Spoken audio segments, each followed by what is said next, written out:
So we're going to take a look at another stretch here where we're going to actually try to come up with perpendicular lines based on slope. So we have a line that passes through 2 points, G and H. We're going to determine the line of a slope the slope of a line that is perpendicular to that line. Well, this should be fairly straightforward, and again, we're going to label this. I should have done that before I started the video. Have to do that next time. It's my eagerness to get this information to you guys. All right, so let's start by putting these 2 points on. So G is at -2, +3, right there. So that's G, and H is at +1, -2, so right there. And I'm gonna put, I'm just gonna do it off to the side there. I kind of know what's coming. So, all right, so we're gonna draw our line in there. That is our line that goes through points G and H.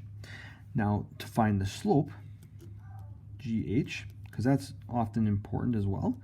Our slope is rise over run. Okay, we're going to start at G. We're going to go 1, 2. Let's draw it in a different color so we're not confused by these lines. There we go. Now, so use yellow or orange. 1, 2, 3, 4, 5. So we have a rise of -5 and a run of 1, 2, 3. So a run of 3. So our slope is -5/3. Now the question is stating, what is the slope of a line that is perpendicular to line G? A perpendicular line will have a slope of, well, let's solve this here. If this is -5/3, perpendicular line means that we will have a negative reciprocal, meaning that we will flip those two. So we're going to do 3/5, and we will change the sign. This one's negative, this one must be positive. So we'll have a slope of 3/5. And that's it. That's all we need to do if we want to find the slope of a line that is perpendicular to GH. We would then say it is 3/5, meaning that it'll be a rise of 3 and a run of 5. Now, part B is actually asking us to draw a line. It says determine the coordinates of point J so that line HJ is perpendicular to GH. Well, we know that if it's perpendicular, that means that it will have a slope of 3/5. So one of our points is going to be H, okay?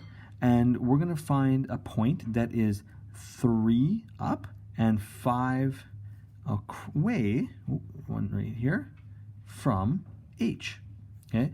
So we're going a rise of 3 and a run of 5. And this would be point J, because it will then create a line which has a slope. Put that there, which is perpendicular. Now, so this is perpendicular. Okay, these two lines are perpendicular to each other.